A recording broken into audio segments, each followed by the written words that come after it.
Going to fire up another power project here today. We're here with my boy Cory G and his business partner. John Fosco. Tell us a little bit about yourself. I met Cory about 9 years ago. I grew up fighting. I loved fighting, and when the UFC started to gain popularity, I was training. I saw a void in the marketplace, and I created one of the first online retailers that had everything from MMA gloves to shorts to shirts, and that led me into creating relationships with UFC fighters. From there, I built the largest management and marketing agency in the space, and we managed MusclePharm's corporate sports marketing budget and a lot of other large companies like Microsoft and Sony. Very cool. And Cory departed from his old company, and I sold my previous business literally the same week. Time, yeah. And we did so well together, and there was so much success in the marketing program that we helped to put together that we chose to become partners. And we were working on the opposite sides of the table, even though we were together, meaning like we worked, as marketing agent and as a company, but I was complimenting each other. Yeah, absolutely. Where one's weak, the other one's strong, and vice versa. Yeah, we're like, you know what if we now are on the same side of the table? This would be pretty fun. Even though we worked, I think, really well, like we had already had a relationship, so we knew we could work together, which is a huge key when you take on a new partner, you know what I mean, as you know, so.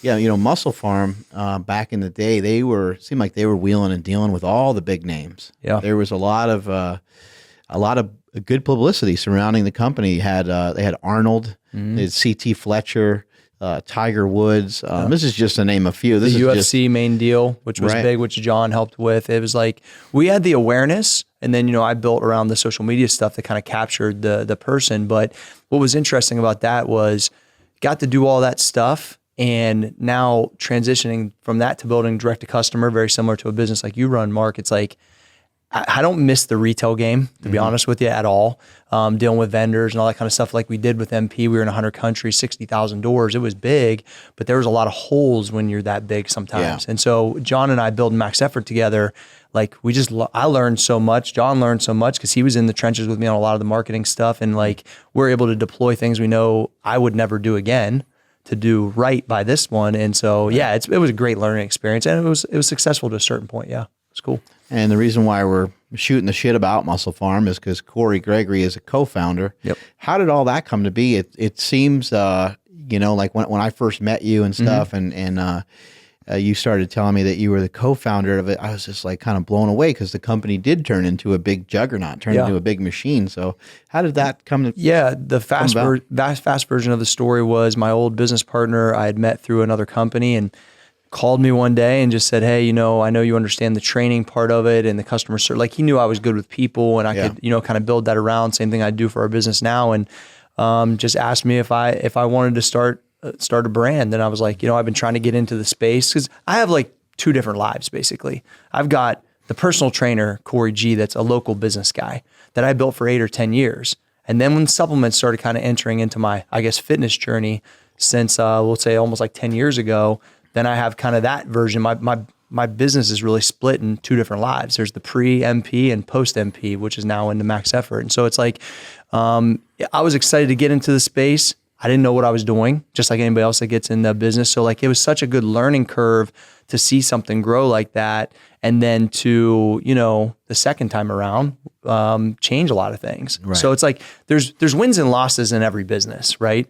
And so it's like, I look through and think I was able to build a personal brand. I was able to get a lot of experience. I was able to do a lot of stuff. And this time around, there's like some really good things that I won't redo, and some other things I wanted to do and didn't get a chance to do because it was the way it operated. So what did MusclePharm like spawn from? Like what was it created off of? I think it was a mix of looking up to Bill Phillips, which we've talked about. Yeah. Wanted to be a cooler version of EAS back in the day, right? Yeah, they were the shit. They had Muscle Media 2000. Yeah, he was a legend, bro. He was doing all the stuff with the Denver Broncos. Yeah. He was, marketing-wise, the guy was an absolute machine. Yeah, the 12-week transformation, all those things. I grew up, I asked for creatine for Christmas when I was 15. I mean, I'm a fucking meathead, bro. Like totally. So it was creatine for Christmas. Creatine for Christmas. Cause remember it was like $80 at GNC when it first came out, Mark. Well, but you, and at that time, once you read an article from Bill Phillips, once you read Muscle Media 2000, you could no longer train without it. The content. You were like, I can't lift without this. That's sounds what too Bill good. did amazing was, and I learned from him being like, and I used to think about this, especially with social media, that I still kind of take this way. It's like, if Bill Phillips would have tweeted me and said, dude, take phosphagen like this, I would have done it like that the rest of my life, right? And that's really like the loading phase. Yeah, it's really where my kind of idea came from social media. And what was interesting about working with John was we were able to get in front of so many people with that brand creatively through the UFC that John had really just owned at that point in time. Yeah, I mean, when I think about Bill Phillips, all I can say is, you know, I think we're all in the gym at that point. You know, we're all younger, but he took supplements, which was, you know, a niche thing for power lifters and bodybuilders. Maybe it was almost weird to people. Right. Yeah, no, it was. And he made it Is that steroids? Like, people don't know, right? Right, yeah. It was a topic of discussion in high schools all of a sudden, and you were cool if you had V2G or creatine. Oh yeah, vanadyl sulfate. Yeah, exactly. Nice. HMB has got the same. He made HMB amazing. HMB's got the same like effect as Deca-Durabolin. They're like, which is a steroid. Yeah. And he take a truckload of it, maybe. Yeah. He connected it with athletes. So if you look at his branding scheme, his marketing strategy, it was brilliant. And I think it laid a foundation for all the companies to come after it. I think it was absolutely brilliant. EAS will never be forgotten. And the way they connect with athletes was genius. Yeah, it was cool. Well, and he made his, he made his initial entrance into a lot of stuff from being with like Metrex or something like that. Yeah, right? yeah, he was one of the main guys at Metrex Dr. originally. Scott Connolly. And so what's cool about Bill's story is he kind of did, he had like two major runs. He had a run with Metrex and he had a run with the EAS. And I kind of look at us. Myoplex was kind of a slap in the face it. to Metrex, right? Yeah, of course. And so it's kind of like, I look at that too. And what I got to tell you, I'm most excited about is I tried it one way and it was mildly successful. And it's like now the direct to customer model, like because of the Dollar Shave Clubs of the world and this, our stuff's changed and retail's changed, Mark. Right. So it's like, we're right in the marketplace with a unique brand and that customer interaction and the way we do content. Like, dude, I'm challenged every day and it's so fun. Yeah. And it's just, it is really completely different. And I think like one day, as John and I are starting to do more business talks, we're getting ready to do some university stuff. It's like, we can talk like retail and we can talk direct to customer. And a lot of people that are in business, like that's really interesting to them, Right. So. Yeah, supplements, they play into the psyche of beliefs. I'm a person that has been training for a long time. And so I would like to think that you're not going to get one over on me, like when it comes to that kind of stuff. But supplements, they still play into the psyche, and they've done over the years, people have done a great job of marketing recovery and all these various things. And what ends up kind of happening is you end up with a lot of companies that are kind of selling a little bit of a dream to you in some way, right? They're kind of, but the thing that I think that's still healthy about it, and one of the reasons why it's still great, is because when somebody takes a supplement, a lot of times they're going to treat themselves better. A lot of times they're going to take care of themselves better. And so the value of that supplement, what that amino acid might be doing or that pre-workout might be doing, it's like, hopefully it charges you up for your workout. And there's a lot of information that shows it can help you recover from your workout. Is it going to make you 25% better? We can't guarantee that. Sure. But we know that it can help, right? Yeah. But it's selling the belief of, hey, take care of yourself. And then when people are investing, people want to invest money in themselves. And that's why the supplement companies are able to make so much money, is that people want to invest in their health. They want to put money forward. They want to say, hey, see, like I'm making an effort to do this. I'm part of this fitness. I'm part of this fitness industry. Yeah, I think there's two type of supplement consumers, at least from what I've experienced, and that's the kind that knows supplements, has been around supplements, takes them and knows that whatever brand it is, it can help them. Some ingredients are going to be better than others. Some blends are going to be better than others. Right. And some companies operate with more integrity.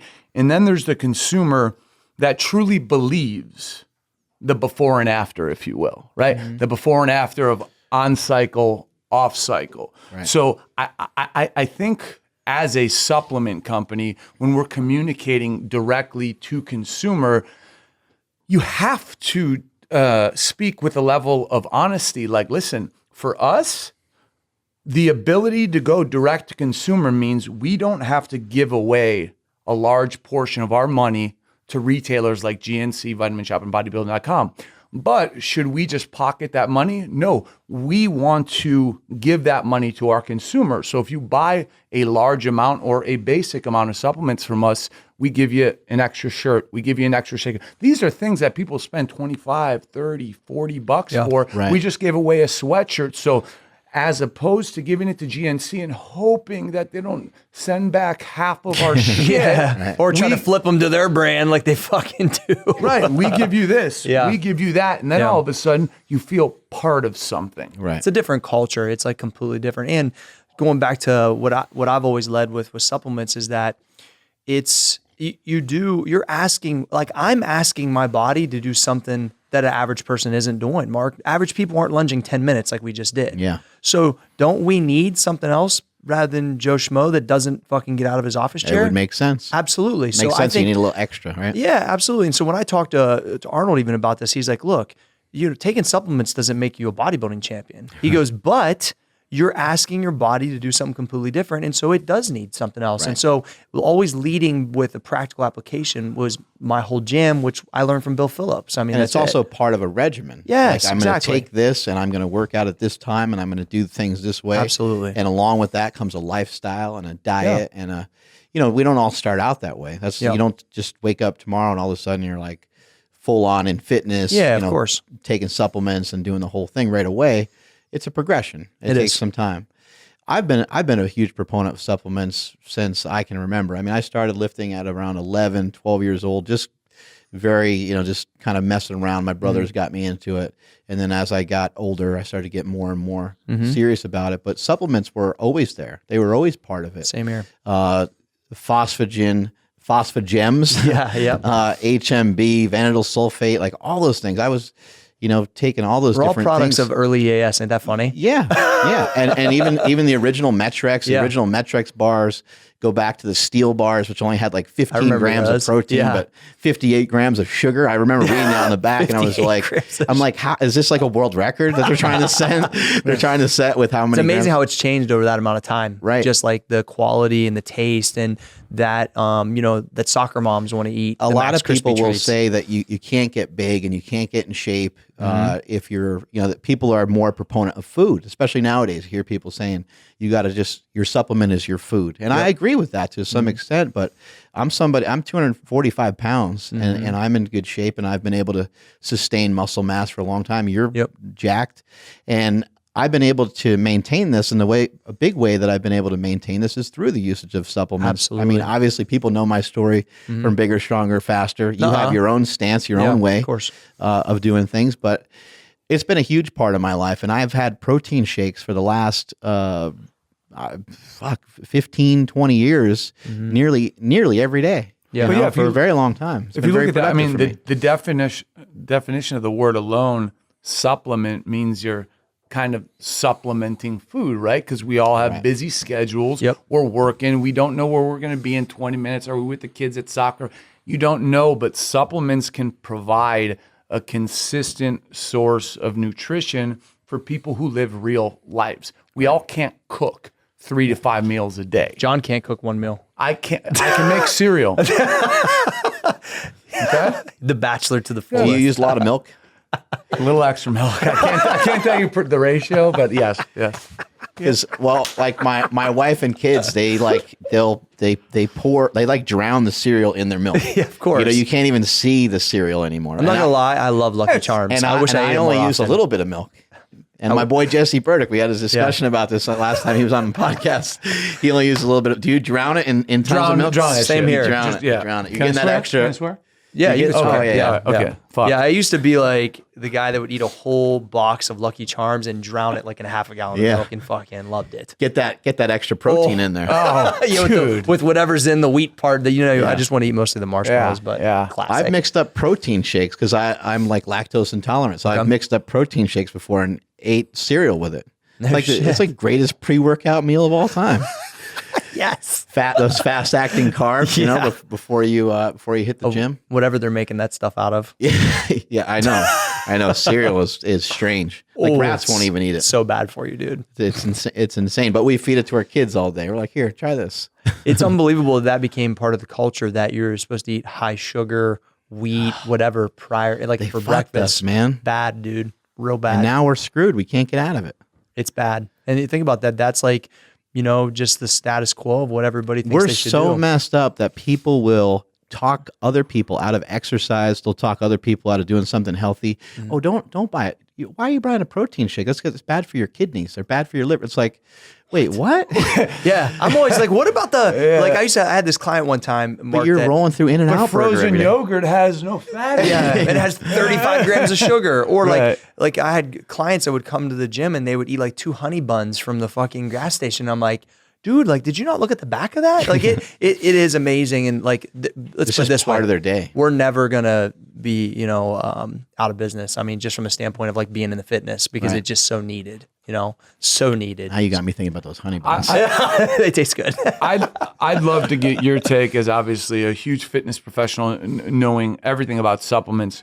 The branding in supplementation right now, the consistency of the doctor in a lab coat that we all know is not a fucking doctor, and I call them all the brands look like neon science projects, right? Right. So what we try to do is we try to literally create a brand with an identity that's totally different, right? This dude looks like he's from the 20s. He looks like like he just got here from Ellis Island. He's a jacked, like old school circus. Yeah, exactly. Yeah. Right. So does that affect? And then obviously we don't look at ourselves as a supplement company. We look at ourselves as a brand. And I mean, we moved over 50,000 T-shirts last year. Does that affect at all someone like you who knows supplements and knows the game to the fullest? Does a brand versus the guys who fake it in lab coats, would that sway your buying decision at all or no? Yeah, all of it does. What I find interesting, though, are the tactics that are utilized by supplement companies because they don't, maybe just because I've been in it for so long, they don't really make a lot of sense to me. When I see an ad and it's got a jacked bodybuilder on it and says, you're going to have vein bursting pumps, I'm like, I don't want my veins to, like I've been in the most hardcore gyms in the world and I still don't want my veins to burst out of my body, So I look at some of that stuff sometimes and I'm like, that doesn't make any sense to me. But we are all victims to being advertised to, and it's happening all the time. And whether we realize it on a more like subliminal level or if it's like just directly flat out in your face. I mean, you think about all the different, when I go to take a shower in the morning and I'm in there and I'm like, just trying to find, it could get weird. My 10-minute walks, well, there's a 10-minute something else, right? When I go to like look for, just like simple body wash or something in there, my wife's got like this cell volumizing fucking conditioner for her hair. Of course. And I don't even know what's soap and what's shampoo. My wife does that shit too. Like, who made up all these terms? Cell volumizing, like what is that? But that's used in supplements. Of course as well. it is. It's used with like creatine. Yep. And I think, and my point is that you sometimes just, you keep hearing these words over and over again, and you're like, I need that product because it says this on it. I'm looking for the one that's going to volumize my hair. And you're like, what the fuck does that mean?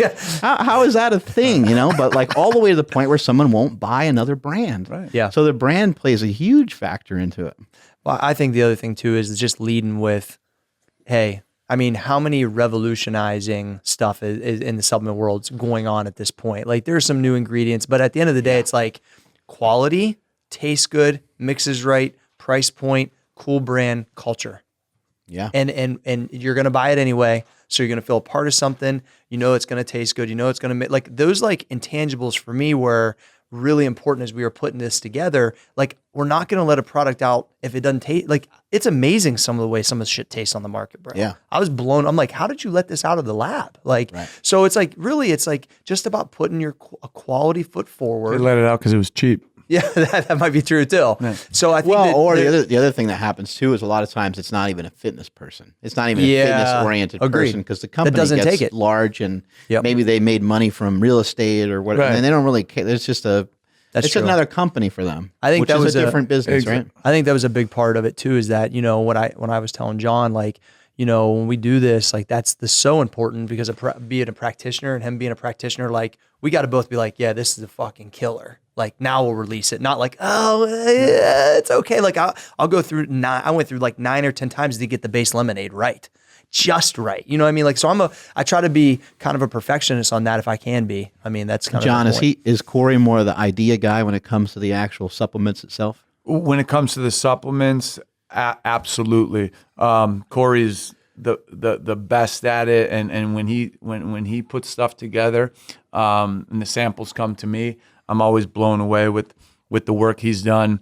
And I try to focus on the brand development and the branding. So and right away, into clothing too. Right away, your mind starts to wander into where does this fit in the overall picture? How are we going to market this? And then from that standpoint, what do you do with a product that he has and you guys test and then it's ready? So here's what we do. So we just released the Max Crispy treat, which is our alternative. That sounded delicious when you guys. Yeah, I need to send you a box, bro. I should have brought them with me. It's like a Rice Krispie treat type of deal, right? So good. Yep. Yeah. And he puts it together, and I'm sitting there. I'm looking at like this old 1920s bottle of bourbon that's in this tube that's wrapped beautifully with gold foil stamping. I'm like, fuck the fucking fuck the box.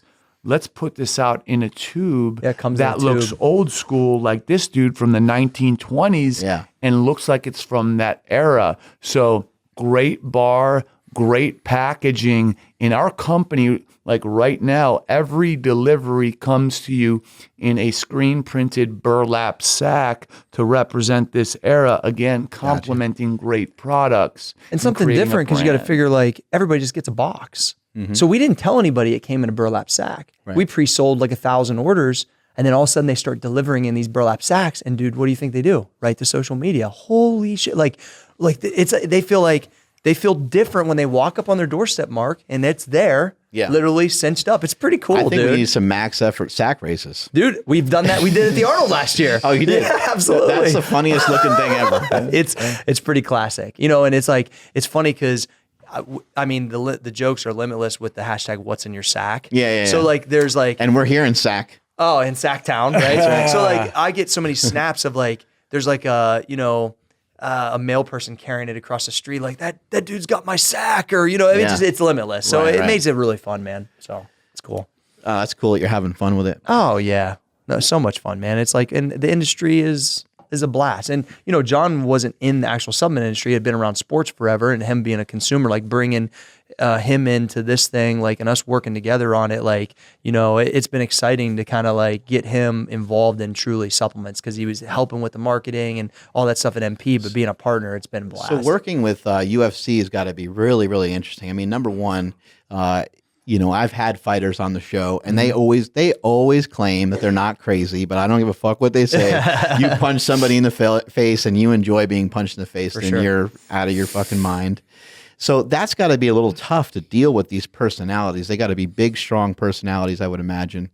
The other side of it that really interests me is I know the fight fans have changed over the years because the UFC has grown so much, but what does that fight fan look like? Does he look like a dude that's rolling through Walmart, or does he look like a guy that cares about his body? Yeah. So two things to answer you directly. One, I would disagree with you a little bit because what I've found is, yes, of course, there's some crazy dudes out there, but because as a man, when you know that you can handle yourself against 99.9999% of all the males in the world, your ego comes down naturally and you're not defensive. So a lot of them are stunning because, man, they're just there's nothing to. They already know defend. they're tough, right? Like, yeah, so that ego is at a lower level. Gotcha. And the second question was, what was the second question? Second question is basically like, what is the UFC like, or just fight fans? What do they look like? Are they going to be people that are obsessed with Max Evers? Walmart for sure. Right. And I would just say, because the UFC sold for $4.2 billion. That was the largest sale of any sports franchise ever. So it's a sports franchise, just like your NBA fans, your NFL fans, your MLB.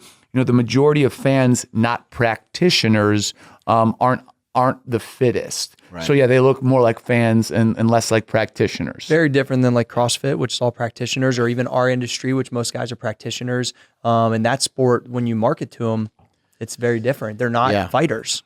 Yeah, and it can be a little difficult, but I see where it would be a good idea in a lot of ways, because when I think of a show like Ultimate Fighter, I've had so many females tell me that they love that show, and they like watching it because the guys. It's a show with a bunch of guy talk, right? Yeah. And the guys look good. The guys are jacked and stuff. And then I can kind of envision, they're watching, a guy and girl watching it together, and Exactly. the guy's inspired to get It changed better everything shape for the UFC, I think. Well, and the here's wife or girlfriend's like, hey, like it'd be good if you got off the couch and fucking hit up a training session. And these are 2016 numbers, but at the end of 2016, the UFC did a study that 56% of their fans were male. That means 44% of their fan base, which is crazy, is female. And I think a lot of NFL probably doesn't have anything hell like that. no. Hell no. It's probably 85, right? 80% men. Oh, yeah, for sure. It's a mix of those women can swallow seeing that action,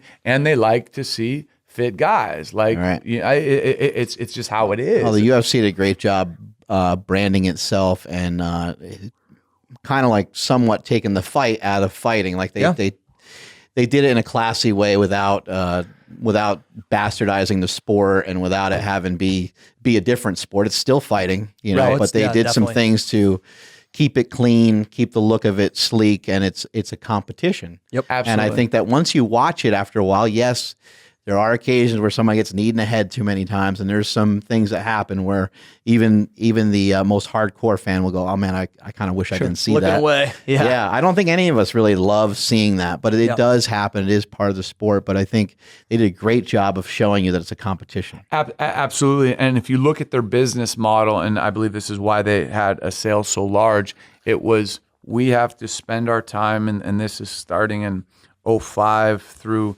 last year when they sold it, making people buy a pay-per-view because it says UFC, not because it says Jones versus Cormier. And if you look at the bars and people, oh yeah, you're going to go out and watch the UFC tonight? It's not like, oh, I'm going to go out and watch Floyd Mayweather versus, Chavez Jr. It's, I'm going to go watch the UFC tonight. Connor's kind of returned that back a little bit though, don't you think? But Connor and Ronda, who is our partner in Max Effort Muscle, and we're very proud of. But Connor and Ronda, they're supernovas. Outside of them, the sports, like Chuck Liddell would be the closest thing. The sport's never seen anything like that. Yeah. Chuck Liddell. I know, right? Chuck Liddell. That's where it all started. I mean, you know what? Like, just throwing bombs, dude. The baseball. Yeah. The baddest dude on the planet. I always respected him so much. I mean, obviously, like his just fighting in the ring was just insane. But I always kind of liked watching.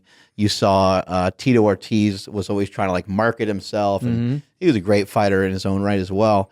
But he took a different route, and Chuck Liddell was like, I'm just going to sit in this pocket, and I'm just going to throw bombs at whoever they put in front of me, and I'm going to knock people out. And he ended up making way more money than Tito. Yeah, and in fighting. Yeah. Absolutely. And what people don't understand about Chuck is Chuck was a supreme wrestler, but the beautiful thing about MMA is you can use your skill set how you want it. So he used wrestling in reverse to keep you on your feet. Right. So you get hit with those sandbags. So that's what a lot of people don't know about Chuck. He's an amazing wrestler. Yeah, people couldn't take him down. No. I remember like that was the main thing. He would sprawl and sprawl and sprawl. And then just knock you the fuck out. And then you're like, I got to stand with you, shit. Yeah, and he would catch you with a bomb. Yeah. Have either one of you guys ever participated? You ever done some MMA? You ever done jiu-jitsu or boxing or anything? Yeah, absolutely. I've done jiu-jitsu, Muay Thai, boxing. I've done like two smokers, which I refer to as like kind of like amateur underground. Shit's fucking hard. It's unbelievable. And you gas so quick. Oh, the conditioning is just off the charts. Yeah. I went to a boxing gym for like 2 months when I was like 17 and just learned the basics, but that's about mine. There's some guys that did jiu-jitsu at the gym I rolled around, but nothing that crazy. You throw like 15 punches and you're blown smoked, up. bro. It's a whole different it's a whole different animal. Yeah, and then how explosive they are. Yeah. Absolutely. That's the one thing that people don't understand. I always say when guys who hit the heavy bag is when you're trying to hit a human being and you're live, they move. Yeah, the heavy bag doesn't hit you the fuck back. I look awesome on the heavy bag. How do you close the distance, right? That is the whole trick to, let's say, the beginner level of fighting is closing the distance. Because when you close it, you're also in danger too. So you better make your move, and you got to be decisive. It's insane. Yeah. You've been doing more boxing stuff, Mark. I've been seeing some of your videos. I love it. I've had hitting mitts is fun, right? My buddy Nico come in here and work with me a little bit. I'd like to try to take that a little bit further. But I'm just, kind of working my way into it. I'd like to mess around with some jiu-jitsu. No plans to fight or anything. I just want to, as you were mentioning earlier, like being able to defend yourself that way, it makes you feel a certain way. Sure. And so. Like I got nothing to prove as a man. Yeah. And I kind of always feel that way. Lifting has given that to me. Sure. When we're training in the gym, if I'm working out with somebody, I have no problem like just using a plate, and someone else might be stacking on 3 or 4 plates, even though, I guess because I've done it, I've lifted heavy shit before, and I can just say, hey, just refer to some of the meets that I did. Check it out online, homie. You want to see me bust an ass. So I think that lifting and exercise and MMA and all these things, they do so much more for us, and that's what we get addicted to. Sure.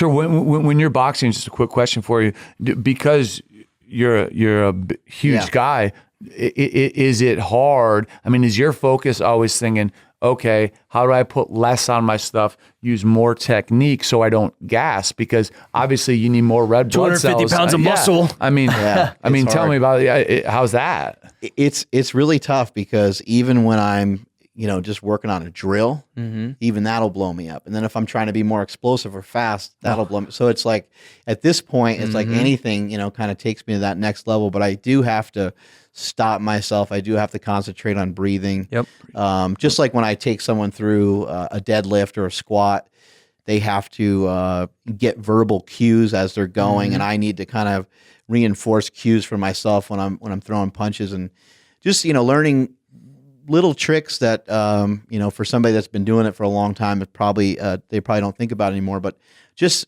having a strong step when you go to throw a punch and trying to snap them has been the hardest part for me, because in lifting it's so much different. We're not trying to make our arms long; we're trying to make our arms short. Yeah, we bench press. Yeah, we bench press. We're pulling our chest up and we're getting the shoulder blade locked into such a spot that we couldn't possibly throw anything out. We couldn't. Right, you got to be loose. Yeah, we couldn't tweak an elbow or couldn't tweak a shoulder. But in this case, now we're just trying to throw a jab and really snap it out there, kind of Ali style. Opposite, man. Where you're like snapping or whipping like a towel, right? Yeah, sure.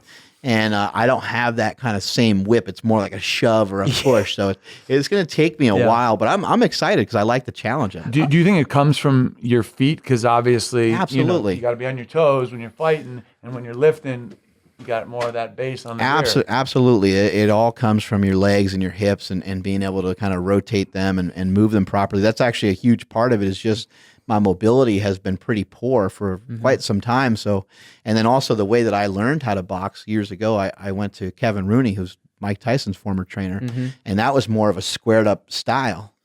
And so because I already have that previous history and I'm not mobile, well, now I'm trying to turn and fight like more traditional, almost like a Diaz or something like that.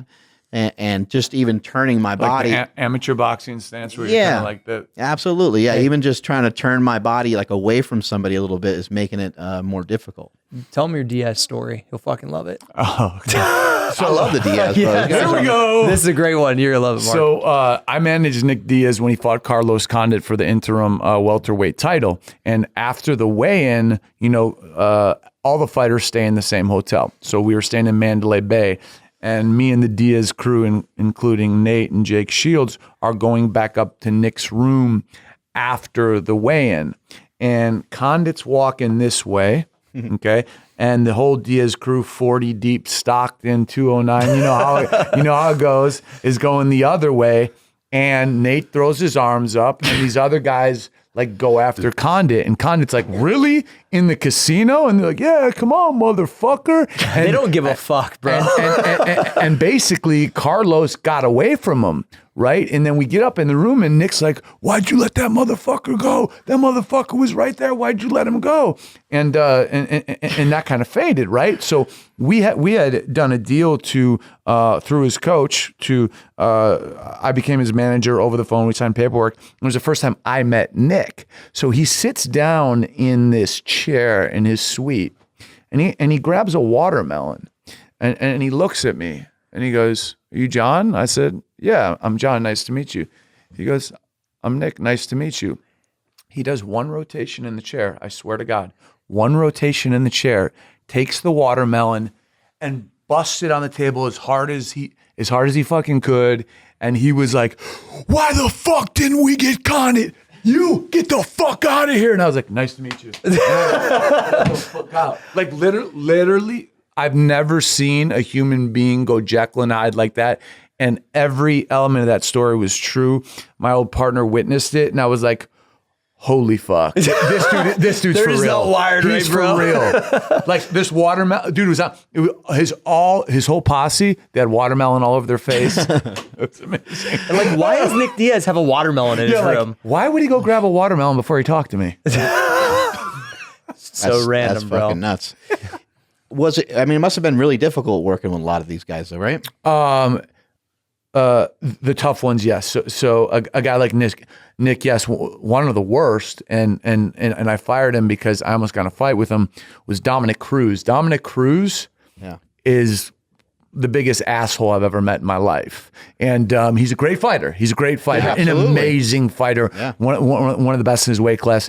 And Thiago Silva, if you know who Thiago Silva is, he walks about 245. And apparently he claimed I didn't tell him I got him an extra sponsor, which means more money, not less for him. And he was low on carbs, and he cuts about 40 pounds, and he went nose to nose with me, and he literally was going to knock me out, and his coach like grabbed him. And I was like, man, we got an extra $7,500. He's like, but you didn't tell me, man. And so Thiago grew up, in the favela and tents on the side of the street. But yeah, it was challenging with some people, and you get a little bit scared sometimes. It had to be really tough to like get certain fights and stuff too, because it's not like just you can't just like grab these opportunities. They don't just happen, right? I mean, John had to negotiate with the UFC for a lot of these guys too. Yeah, I'm saying like the UFC has their own framework of how they operate and stuff, right? And so they're a good old boys club, and luckily I got in early in about 2006. Clay Guida was my first client. Clay Guida's still fighting. He's got about a 13-year tenure. Who doesn't like Clay Guida? Everybody loves Clay Guida, bro. He's the best, man. He is the best. Yeah, the guy can absorb some shots, man. He's a bad motherfucker, bro. Holy crap. And literally the best to hang out with. So down to earth, and he represents the Carpenters Union. He still pays his dues in the Carpenters Union just because. Yeah. Yeah, so like that our guest here, Jesus Christ, he was a carpenter as well. So he's excited. Yeah. And for some reason he's belted to John's mic. Yeah. Guida's like fam, basically. I mean, him and John been doing business for a long time. We started working with him in like 2009 or 10. Like, I mean, I think he was the second guy MusclePharm sponsored after Bisping. How have you guys, been able to get close to a lot of these people like that? How do you get in a position to manage some of these people? How do you get in front of Tiger Woods? How do you get in front of Arnold? How do you get in front of somebody? How has that happened? Very good strategy. Yeah. Right, Johnny? I mean, I think for me and Cory, it would probably be, different. But just speaking from my position, man, I was selling T-shirts, and I was lucky enough to hit an industry that didn't exist. So my business grew pretty quick. And when I was able to sponsor these UFC guys, I paid them on time. I answered phone calls. And then all of a sudden Clay was like, hey, would you manage me? And then Alan Belcher was like, would you manage me? And then they started referring me. So it was just done through like, dude, I was selling T-shirts. I'm not a fucking lawyer, but I have become an entrepreneur from there. Yeah. And I've sold probably 7 businesses since then. So for me, it was just treating people well. And that's kind of the backbone of how I like to do everything, and keep an open mind. But I know for me, it was like, networking through relationships that If somebody was on my radar and I knew so-and-so knew them or whatever, it was always like, I always tried to relate from the personal level and let whoever that person was know about my story, because I thought if they could relate with, I want to give this guy or company a shot. Ronda was more of John's contact of how we got hooked up with. Travis Brown was, as one of our partners. These other guys, when I got in front of Tiger, I got in front of Arnold, like I let them know as fast as possible about the backstory. Hey, I'm thankful to be here. I have a lot of gratitude to be in this industry. This is where I come from. And by the way, but I'm not nervous to interview you today. I'm excited. I'm an athlete. This I'm is an what athlete. I do. I live I'm striving to be better every day as well. When I met with Tiger, he asked me, he had done some Google search and he was asking about how my weight fluctuates from powerlifting and bodybuilding and the lifts I did. And he was like, crazy, right? It was wild, bro. And so it's like, and Arnold kind of the same way over time. Highest paid athlete in history, I think. Yeah. Still, So like right? having like general conversation one-on-one with somebody like that had mutual respect was unbelievable, Mark. But I really tried to, I think I set the tone on that I live it, that I appreciate the opportunity, and that I'm not scared to, try to help them or show them that I know what I can do, with their brands or their likeness or whatever. And so I think that's the key, is you're not pissing down your leg on top of it. Yeah. Although I'm a little scared around it, sometimes pretty tough. Yeah. Who moved the needle the most, in just kind of thinking back to some of the numbers and stuff, like when you signed with somebody, like, was it just like, bam, just something went crazy? I think, obviously Ronda's line's not out yet, so I can't really speak on that, but she moves the needle on anything she ever posts. I mean, it's obviously massive. She's got a crazy following. Dude, massive. And so, I mean, it was Arnold, because look, at the end of the day, me and you both know he's the best that's ever lived in the sport. He helped create the industry. But I've never had a female that's had this much power to Ronda. Yeah. So I believe it'll be about the same. So I'm excited to, we're going to launch it at the Arnold. So we'll see. How did some of this happen with Ronda Rousey? So my client, Travis Brown, who was ranked number 3 in the world as a heavyweight, is a great fighter. He married Ronda. He was dating Ronda. I met her through him, and essentially she just saw, because Travis is a minority owner in Max Effort Muscle, she saw the growth. She saw the uniqueness in the brand, and we were just shooting the shit one day, and she's like, I don't know what post-workout is, and I was just, try some of this shit. And she's like, this is amazing. Like, you guys are doing stuff differently. You're not. She goes, I get offered $1.5 million, $2 million from all these different supplement companies. She's like, if you guys do a women's line, can I be a part of it? I was like, I wanted to turn around and do like 20 jumping jacks. Yeah, motherfucker. But we're like, absolutely. And she is an equity partner who has just as much skin in the game as anyone else. Her ideas are just as involved. And we all work as a team. We get on calls. She gets on calls. She throws out ideas. I mean, it's really awesome, because when someone like that is going to invest her time, and her time is obviously worth so much money, in making this better, it's only going to make everything we do broader, and people of a larger audience are going to see it. So it's not an exciting. endorsement contract. She's a partner. She wants to be on the conference call. She wants to give her ideas. She wants to give her, I mean, it's a different ballgame. She had exact SKUs that she wanted to create and do better. Cool. So like working on her with the products and that type of stuff. And like she did a giveaway on her Instagram the other day for Max Crispy Treats, and 10,000 people tagged 3 people. I mean, it's like the powers in numbers, man. It's unbelievable. And it's like this, she won't do anything, but the things she will do, the things that she does do, she wins at. Like, so when you're a winner at that level, it's interesting to see how they operate, because she only does things that she knows she's going to crush it on, like this giveaway, and then boom, 4 million views. Boom, we get 10,000 followers. Organic. And it's like, she is so competitive. So if an idea isn't foolproof to her, she kind of backs off it. But when she goes in, she just destroys it, just like, her career. Yeah. And it's interesting to see someone who has a mindset like that operate like that outside of where you're used to seeing her operate. You guys it's had fun an opportunity to learn that too from her, Mark. Just see the way she, because you just know she was so great, like literally Tyson-esque, right, at her sport at that point in time. So it's like being around somebody like that, just like these other names we threw around. Like, dude, I feel blessed to even just be around and like witness and learn. But we're teaching her things too, I think, because we've been doing business like this type of business longer. So it's cool. Have you guys had the opportunity to see her train? She slammed the shit out of me in judo, man, and that shit hurts. That shit hurts. But she only knows one speed. So even when she was fighting, like, hey, let's slow it down. No, it doesn't work that way, right? Pow. Boom.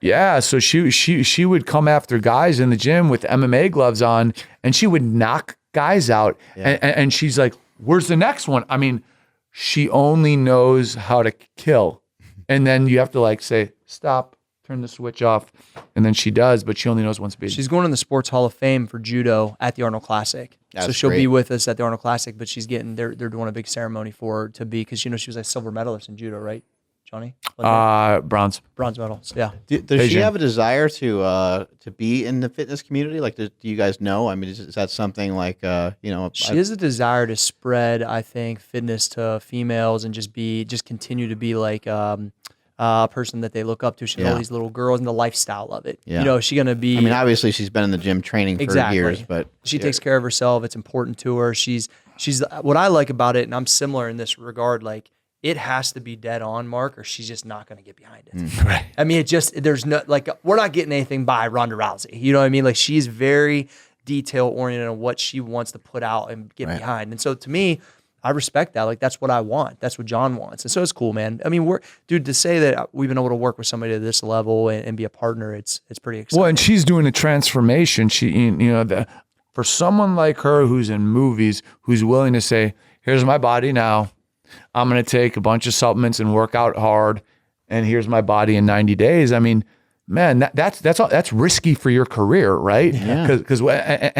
And she's all in like that. So, that's cool. It feels good to have that kind of participation. What you guys have had this company for how many years now?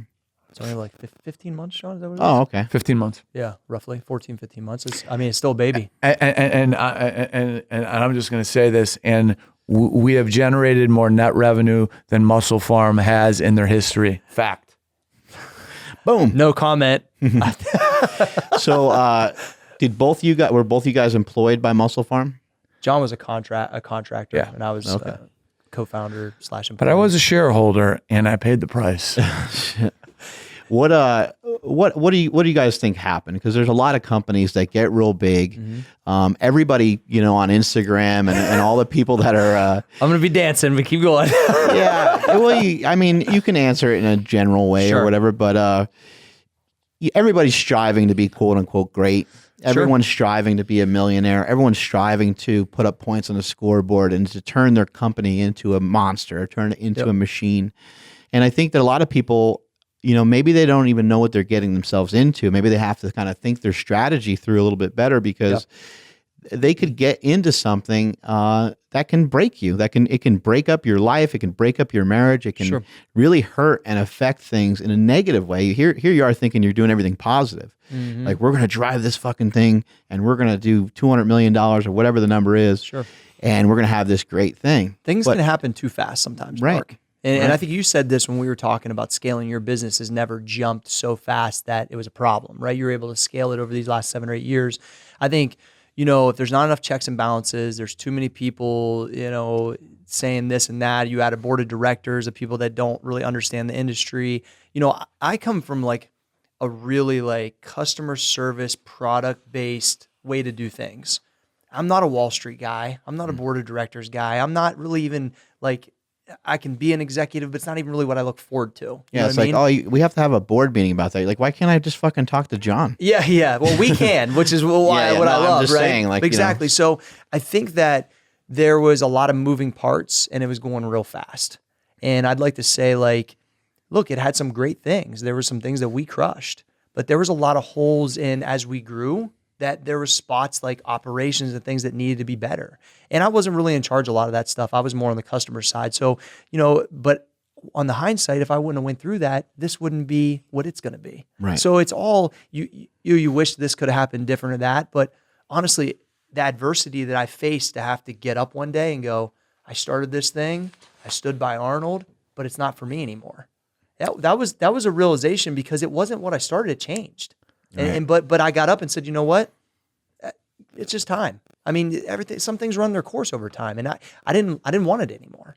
And so that was like a little bit of a tricky thing to do. But for me, it was like, when I get a chance to do this again, I'm going to do it much different, which is what I've been able to do. So I'll give it some plain speak from a shareholder's perspective. And I want to say this first. Cory was the backbone of that company. Cory created a customer base, and Cory created a personal brand because what he was putting out through the company was authentic. Well, and he was the one communicating with Exactly. everybody too, because he was who I was in contact with. And as I mentioned on a previous show that we did, just he and I together, I pointed out that he was like the first company, the first guy to believe in me. No one else sent was, Mark stuff. No one else was not. Yeah, no one else was Right. knocking on my door at that time. Right. So So saying that Cory created such a following and a name for himself because he was doing things the right way. Outside of that, it's like this. Anybody can keep raising money, and if me and you wanted to start a company today and we had $20 million and we wanted to get Tiger Woods' golf bag, we could. It's just a price tag. Yep. So is there a lot of strategy in that, or is that a lot of shareholder money that's being wasted? So me and Cory talk about this all the time, and again, I'm speaking for myself. There's a top line game in business, and there's a bottom line game in business. I'm a believer in that. Top line is like driving a Lamborghini that you're making payments on. Bottom line is like the guy who owns the car wash that makes $2 million a year, and you don't need to know his name, and he doesn't give a fuck if you know his name. Right. You know, we're playing the bottom line game now with some shine because Cory's got a following. But you know, it's like I used to call, I still do call the ex-CEO of MusclePharm blank check Brad, because he just wrote checks. So all the shareholder value was destroyed because there was so much debt. So if anyone can look at a public company's balance sheet or a 10K, and you can see exactly what happened. They spent too much money. Didn't you guys lease a plane? I know that wasn't your decision, but didn't the company lease a plane? very short period of time. But Yeah. The biggest thing is like, I think what I learned doing was, things that were unnecessary. got it, which weren't my call, to be straight with you. Right. So it's like, I learned from all those things. I look at all that stuff as like, Gary Vee talks about wins and losses, right? There's some wins there. Yeah. But there was a lot of losses too. But never make that mistake. Never not have the check and balances that if John wanted to go lease a plane, I'd be like, get the fuck out of here. So a big lesson here though too is that just because people are purchasing something and just because your stuff's in a store doesn't mean that you're a success at all. At all. Right? I mean, they were probably selling the shit out of stuff for a while, right? Like things were probably... We ran very fast. In those terms, things were like Top good, line. But there was a lot of... Here's what you got to know. When you play that game, Mark, you got to know when to go, whoa, Nelly. Yeah. And we didn't, as a group, which I was part of the executive team, they couldn't get together to bring it when it needed it. Right. And there was always push.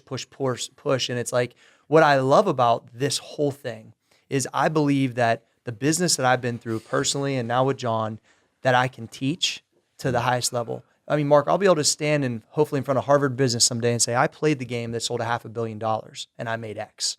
And I've played the game that's made $20 million and made X. And everybody would think, here's much better, but it's not.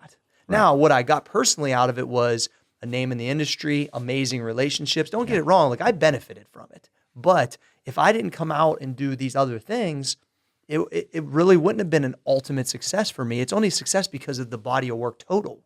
Yeah. So it's like, it's one of those things where I don't feel, I don't like to go into detail and do all that. And I'm past it now, but it definitely, it was definitely adverse for me. It's a huge deal in figuring out who you are and what you want, right? Because and what I want to be around. Yeah. And because I think, when we're young and we're starting something, we're not really thinking about those things. And absolutely as you move along, you gain more wisdom. It'd be great if we had the wisdom of a 50-year-old when we're 20, but it doesn't fucking work that way. Right. You get that wisdom through being hurt. Exactly. Through a lot of pain and a lot of I call it battered syndrome. I had it. I mean, John and I almost didn't become partners because we had this long 2-day thing where I was like, he's a single guy that's super aggressive in business. And, you know, I've got a family and I'm coming off that situation. And I See was how like, he threw that out there for you? well, he's not single anymore. He's not single anymore. Oh, but it's the thing that like, No, he means I work till 2 a.m. but I was trying to tell him like that I can't do that. I have to go to soccer practice and there's some like, and so, but we came together and had some good boundaries and just freaking murdering it, bro. And it's been a lot of fun, but I just don't think it would ever be this good if John and I didn't go through what he went through his old business, what I went through with my old business. We're just better. I think the big takeaway for young people is believe it, that companies that make $200 million a year, the owners of those companies could take home far less than a company that makes $2 million a year. No question. That is a fact. And more times than not, it's true. Yeah. It's that's so like from a business teaching, right? I think it's going to be when this thing's said and done, we run it however many years, sell it, keep it, whatever we do, being able to like literally show that balance sheet stuff and teach people will be. So I'm excited about it. I think it's a when you guys tool. watch, Shark Tank? Yeah, of course. Catch you here and there. Oh, it reminded me of my life too long. It's interesting when you watch the show and then people are like, yeah, I need this amount of money. And I'm always like, oh my God, like these people, they weren't thinking. They just like jumped into everything. And now they have all this debt. They have a great idea. It's amazing. It's cool to see that they have this concept and they're passionate about it. But it's like, man, they don't have a business because everything's all fucked up and sideways. And they got 7 partners. Right. You're just like, what happened? Like, fuck, man, dude, I wish it wasn't like that for them. I was just in one of the highest ranked business schools in the country. I just came back from there yesterday, and I was sitting in on some classes, and there's like, I call it like the Silicon Valley like startup mindset. That's like, how many rounds of capital are you God. How much debt are you going to go into before? Well, we're projecting to be revenue positive in 2020. Why the fuck aren't you revenue positive month 2? Yeah. Like, I mean, seriously, like why isn't that a goal? If you're not there, fine, maybe month 5. But everything revolves around debt. Yeah, I agree. And it's unbelievable, and it's accepted. Right. Right. And that's the problem. And I really think people have the MBA education when it comes to business, and people have the get slapped around. I didn't go to college. I had to figure it out myself education, and I'll bet on that guy every day of the week. I never met anybody that has an MBA that has a solution for fucking anything. Boom. Heard that. All they ever do is bring up more problems or more questions. Concept.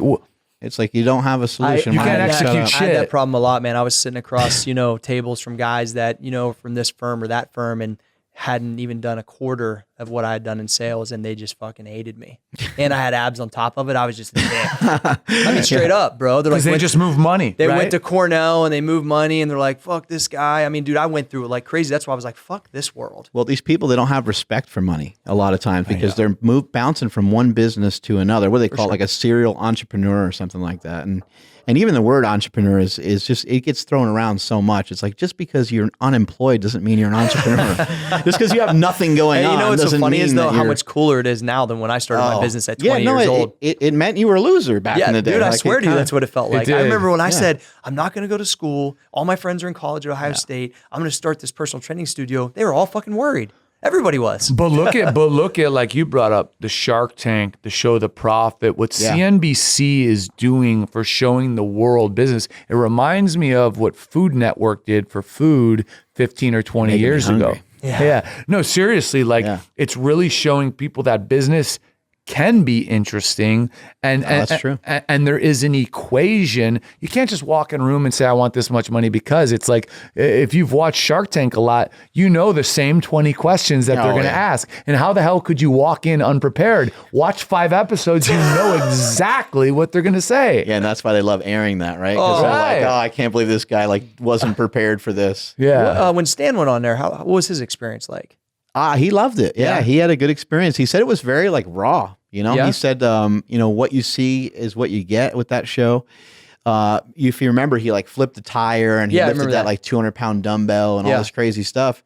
He had to bring all that in. No one helped him. He was in a big lineup, and so he'd shuffle his tire along, and he he was carrying all this shit with him, and he said he was on pavement outside, and it's 100-something degrees, and he's just waiting in line, and And so they just funnel them in just like that, and then they take the ones that are good. Yeah, See, I love that because that's what it takes to make it. They do a little prelim stuff. Make sure you're not like crazy. You're not going to do something nutty on TV or whatever. But he loved it. He had a good experience, and now he's doing some stuff with Damon John, and that's cool. I know he's working on continuing to push the product. But Stan's a brilliant guy, and I knew that he would make that product work. Yeah. And it's not because it's necessarily the most mind-altering product ever invented or anything like that. It's just because the guy won't give up, and he's smart. Yeah, he knows business well. And so Stan Effering created a product that's it's like a igloo cooler, right? And your shaker goes inside of it, but it's also a water jug.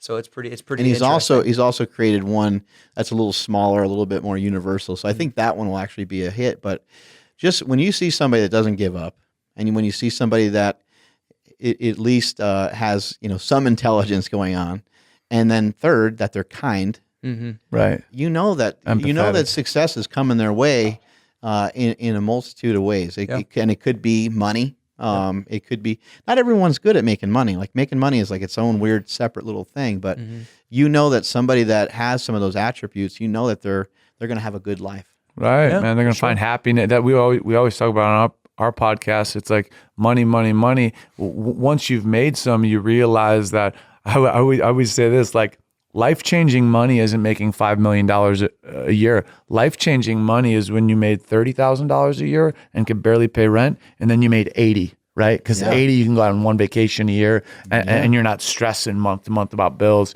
So, I think it's and is your money climbing with your stress levels? Are your stress, you have to weigh that, right? Yeah, are your stress levels going up periodically as your finances are going up? Right. Like maybe that is the case, and like maybe that's okay to a certain extent for a certain period of time. But there's got to be a point where that stress level starts to come back down, and the money's heading in a good direction still. Absolutely. I think a lot of people they get all in, they get so excited, and they're not really thinking about some of these side things that can happen. Well, and that's the thing. It's like, if you think about how most people start businesses, to them, it's this fantasy, right? It's like, I'm going to open this clothing store, man. It's going to be so sick. All the badasses are going to come in and buy like these sick T-shirts, man. I can't wait. Oh, my rent's $8,000. Why isn't your rent $2,500? Did you learn God. and People did you study commercial leases? Like, no, bro, but it's going to be sick. It's like, that's why 90% of small businesses fail. It's like common sense. We beat up our vendors. I beat up our vendors on BCAAs for freaking 10 cents every time I get on the phone with them. I'm like, we need it cheaper. We're going to go somewhere else. We need it cheaper. We're going to go somewhere else, dude. It's like you can make more money by not selling more, but just by dropping your costs. Come on. Keep your quality the same and pay less. Yeah. Because your volume. You always want to negotiate that overhead. They never want to talk to Everything is negotiable. They never want to talk to him, Mark. Oh, yeah. They see his phone number. They're dodging it. You can't be afraid of confrontation either. They always want to talk to me. Yeah. That's funny. Yeah. That is a side of being an entrepreneur that can be somewhat annoying at times, is that you do have to hustle your product, and it's a 24/7 thing. Yes. And you're not always like in the mood for it. You're not always in the mood to, like, you might see someone with a protein shake, or you guys might see someone training. Hey, this product would be like, you don't want to do that, but you have to do it. It's part of the business, man. It's just part. If it's wound into your life, it's a little different. And what we've tend to do, like, we have these deals where we throw in, like today, we're throwing an extra pre-workout if you buy an XL or whatever. It's like, but we make these funny videos to kind of to show the deal. So we're trying to like make fun of ourselves, also tell you about the deal, and it's a little different. It doesn't feel as jammed down your throat. Yeah, and I think that's where personality varies. Like for me, like we talk about putting out a product, we put out products slow. Like if we're gonna put out a product, like we truly believe it's the best. So if someone brings it up with me, and this is just my personality type, I'm not saying it's the best. Like I feel like there's nothing I'd rather talk about anyways, because I just love talking about business. I love talking about our company, and I love the opportunity if someone says, oh, you have a protein too. It's like I can bring in a new customer and I can educate. So I think knowing your personality and when to turn it on and when to turn it off is very crucial. Yeah. Before we close this one out, I wanted to share a quick story. Years ago, I went to, people kept telling me, hey, you got to go see this guy. You got to go see this guy. He's one of the best physical therapists in the world, and you have to go check him out. You have to go check out his gym. And a couple friends kept telling me. I went on YouTube. I checked out some of his videos.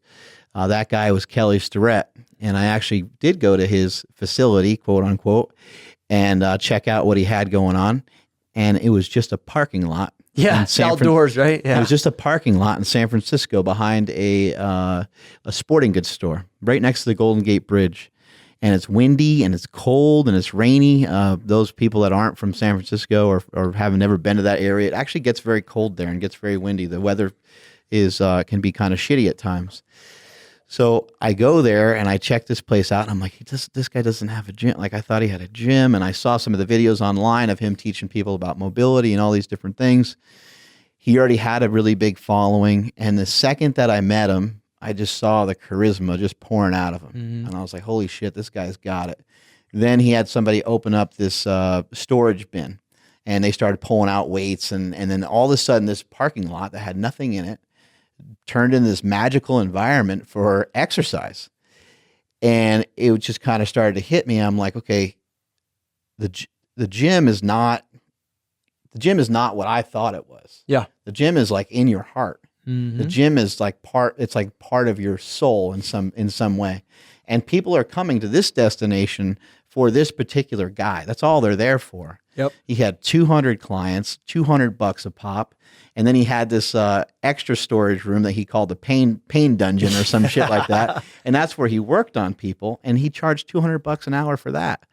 So here's this guy who doesn't have a gym, who's got this great clientele following. He had a trainer there that was working for him that was making six figures. He was just fucking crushing it. Mm-hmm. And he still crushes it. And he's still one of my best friends to this day. I got in conversation with him and I'm like, you got all these people following your stuff and you got this YouTube thing and like all these things are going so great. I'm like, you have any sponsors, or like you keep telling everybody about these lacrosse balls? And like, I'm like, what are you're going to make a lacrosse? Because that's where my mind, I'm a product guy. And so I'm just like obsessed over like sharing this information with him. And he's like, oh, you got a lacrosse balls here. And I just have a bucket over there, and I let people take them home or whatever. I'm like, you don't have like a Kelly Starrett ball, or you don't have any of this stuff? And he's like, no, man, I just not even thinking about it. Just trying to get people healthy and trying to share information, and money wise, things are good, And I said, well, what about a a sponsor, like a supplement, something or other, or, and he's like, no, I don't really know any of those, kind of companies and stuff like that. And I said, well, I do. I was like, my buddy Cory Gregory, he's with MusclePharm. And I said, it's a great company. I said, Cory always takes care of me, takes care of my buddy Jesse Burdick, and I'd love for you guys to link up. It'd be great for you guys to communicate. So anyway, fast forward a little bit. They communicate. He gets set up, and he's extremely grateful and everything. I see Kelly maybe about 2 months later, and he and I are sitting there talking about a squat. And I'm like, you got to twist your foot like this. And I was like, it kind of sucks. Like the shoes you're wearing kind of suck. And you're starting to like bow out on the side of your shoe. And I'm like, I got these Chuck Taylors on. These are nice. And these kind of work pretty good for squats. And he's like, what? He goes, yeah, what? People ask me about shoes for squats and shoes for, deadlifts and stuff. He's like, does anybody make a shoe, for powerlifting or anything like that? And I was like, no, man, they don't. And he goes, okay, done deal. He's like, you're going to make a shoe with Reebok. And I'm like, okay, I'm going to make a shoe with Reebok. I'm like, that sounds fucking fantastic. Yep. So my whole point of sharing that story is you don't know who somebody is when you meet them, and you don't know what doing something for somebody else is going to bring you. And for me, that's been a huge deal. Reebok is still a great partner of mine. They still send us a lot of shoes. They do help take care of a lot of the guys in the gym. And it's been a fantastic relationship with them and with Kelly. And so those people out there that you're hustling every day and you're working so hard and you have your head down, I understand it all. Mm-hmm. I do all the same shit, and I, grit my teeth and I clench my fist and I go hard too. but don't ever think that you have to go so fast where you can't care about other people. Heard that. Slow yourself the Oh, fuck yeah. down a little bit. Oh, yeah. Take some time with people because you don't know how it's going to pay off. Absolutely. It's all networking, Mark. I love that message too, because some of the greatest lessons, business lessons, life lessons I've ever learned are from the most unassuming people. And it's just stopping myself for a moment, right, from my daily routine to talk to them or even ask them one question. And that one question might turn into an hour. Yeah. And I literally am enlightened and I'm like, oh my God, what about this idea? You're absolutely right. Love the point. Yeah, it was solid. I love Kelly Starrett too. He's a great guy. He's the helped best. keep me in the game for sure. It's real good. So it's funny how that circle just and the relationships. I still have a great relationship with Kelly, obviously with yourself, and will for years. And we're leaders of the industry. I like to think that. Cool, man. I'm super excited for you guys, and I'll see you guys at the Arnold Classic. Yeah, boy. I'm really fired up that you guys are doing some great things, along with doing some stuff with Ronda Rousey coming up. I she'll mean, be how there with cool us. is that? Very cool. Just an unbelievable athlete and just a cool human being. Anyway, great having you guys on the Thanks, show. Mark. I really Thank you. appreciate you Thank guys you. coming out here to Sacramento. yeah. It means a lot, and thanks for your friendship, and thanks for being on the podcast. I appreciate you, man. Mark. Thank you. Appreciate it. Strength is never a weakness. Weakness is never a strength. See you guys later. Peace.